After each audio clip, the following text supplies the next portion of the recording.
starting with Cotto. Larry? Cotto is one of a handful of Olympians from 2000 who have emerged as serious pro prospects.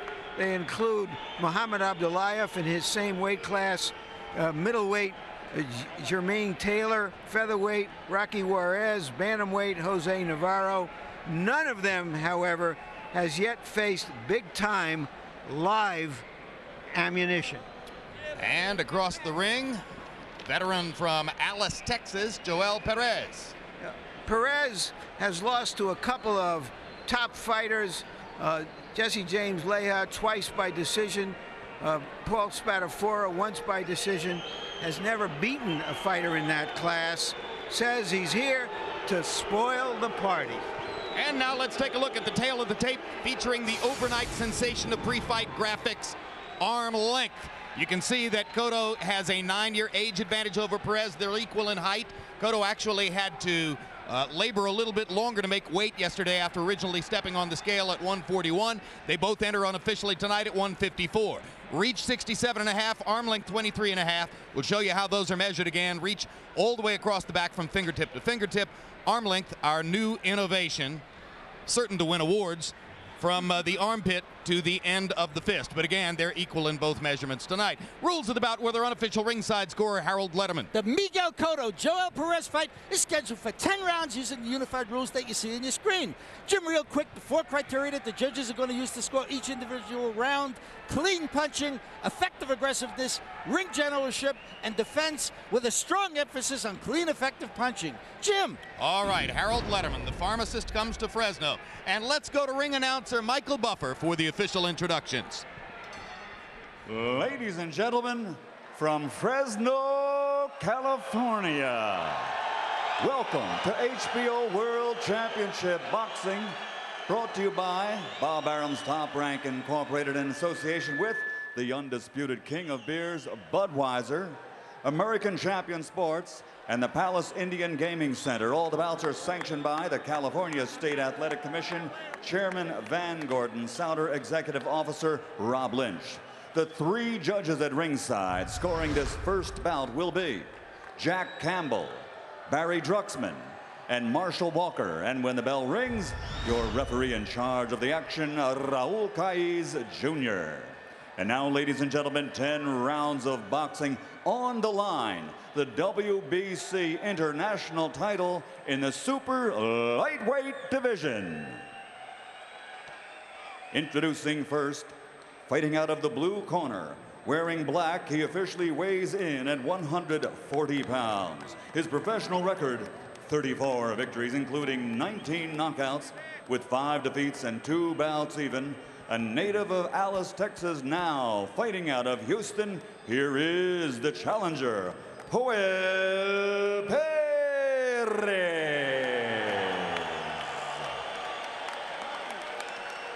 And his opponent across the ring, fighting out of the red corner, wearing blue and officially weighing 140 pounds also. Since representing Puerto Rico in the 2000 Olympics, he now has a professional record that is a perfect one. 14 bouts, 14 victories, including 11 knockouts. From Caguas, Puerto Rico, here is the undefeated WBC International Champion, Miguel Cotto.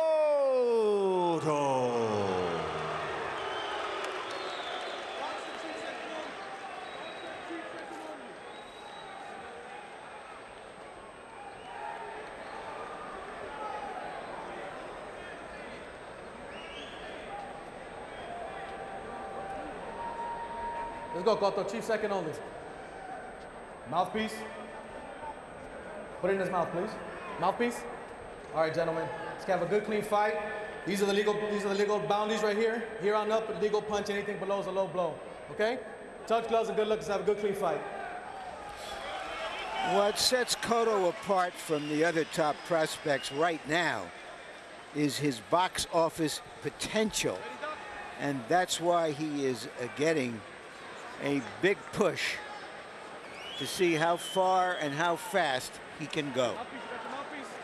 He had a tough outing in his last assignment against the lanky Cesar Bazan. finally chopped Bazan down for an 11th round TKO. And his promoters at Top Rank decided they wanted a slightly more questionable opponent, an opponent without the same cachet as Bazan for this fight, hoping to keep Cotto moving upward and keep his confidence soaring. Thus Perez, who 2 years ago lost his chance at a title when he lost to Paul Spadafora on a 12-round decision in Pittsburgh. After that, Perez got a job in medical collections, so he's already charting his post-boxing course, and he says this could be his last fight.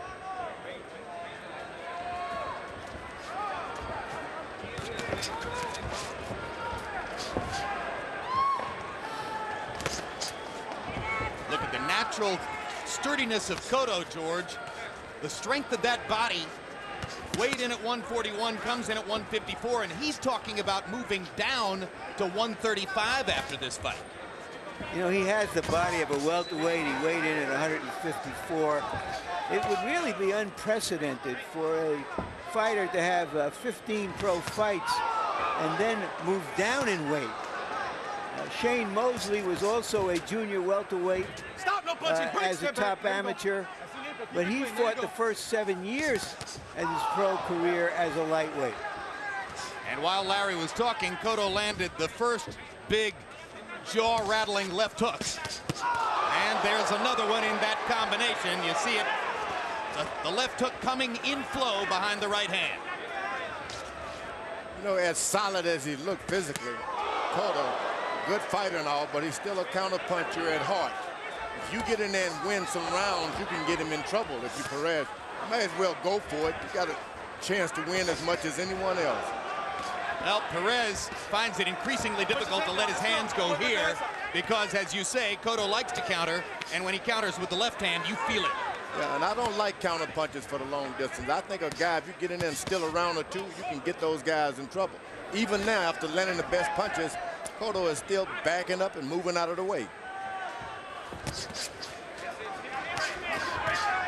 Carries everything on the left side. You get a guy with a good left jab. If Perez corner tell him to just keep stinging with that jab, and change a lot of things.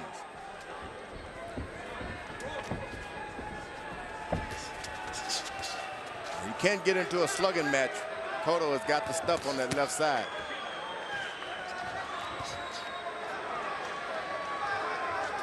So Joel Perez was momentarily stunned, it seemed, by a couple of Cotto's left hooks in the first round. But as it stands, it appears Perez will make it out of round one of a scheduled 10. And when we go to Cotto's corner, where they speak Spanish, our interpreter is Ray Torres.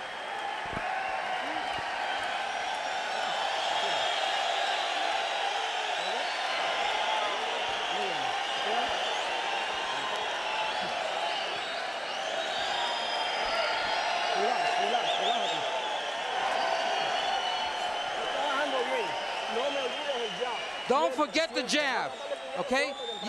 You got to get him early. Okay, we're not in a hurry, okay? We'll get you the jab. Feint, and I want you to key on that, okay, and then take off. But I don't want that head. When you're in the pocket, I don't want you to stay too long in there. You have to move your head, you roll, and you shoot. Here's that power combination from Cotto, left, right, followed by a left and a right that was just short. Copy box numbers in the round. All in all, Cotto landed 31 out of 74, 10 out of 22 jabs, 21 out of 52 power shots. Perez landed 8 punches in the round, managed to get off 54. Let's see if Perez can keep letting his hands go against the power of Miguel Cotto in round 2. If you're Perez, all you got to do is jab this guy. Just move around him with your jab. Don't even invest in any hard shots. Let the fight go about 5 rounds. Then you can get into the pocket, as his corner told him to do, and do some exchanging. But if you get in too early, you're going to get the worst of it. And the left hook, again, knocks Perez back a couple of steps.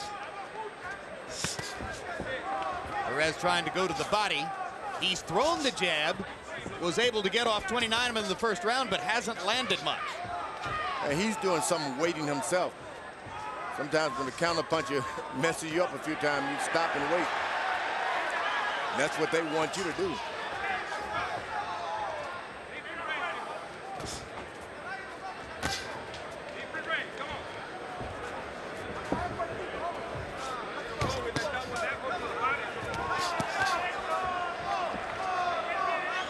In his weight class at the Sydney Olympics, Cotto lost in a preliminary round to the Uzbeki star Muhammad Abdullayev, who ultimately won the gold medal, beating Ricky Williams in a sensational gold medal fight. Abdullayev unbeaten early in his professional career, as is Miguel. As you can see, when Perez throws his left jab, there's no resistance, not in the head moving by Cotto, but for some reason he hesitates to do it. Bad thing about all punchers, they don't like moving their head. Big right hand landed for Cotto. Perez firing back bravely in that exchange. And there's blood coming from the corner of the right eye of Joel Perez. Probably the product of those Cotto left hooks. Yeah, Perez does not need to get into a slugging match. Win one round at a time. Don't try to win the fight in one round. Perez obviously agrees with your strategy about the jab, George. He's thrown 32 jabs in the round already. He can't miss with his left jab. Cotto, on the other end, he just waits for the jab and then slips and tries to throw a hard shot. Just can't depend on your punching power as you move further into these talented fights. They're going to just get worse and worse and better and better fighters. 10 seconds. Stop at the bell. Cotto catching Perez with just a little left hook inside. And now a bigger left hook as round 2 comes to a close.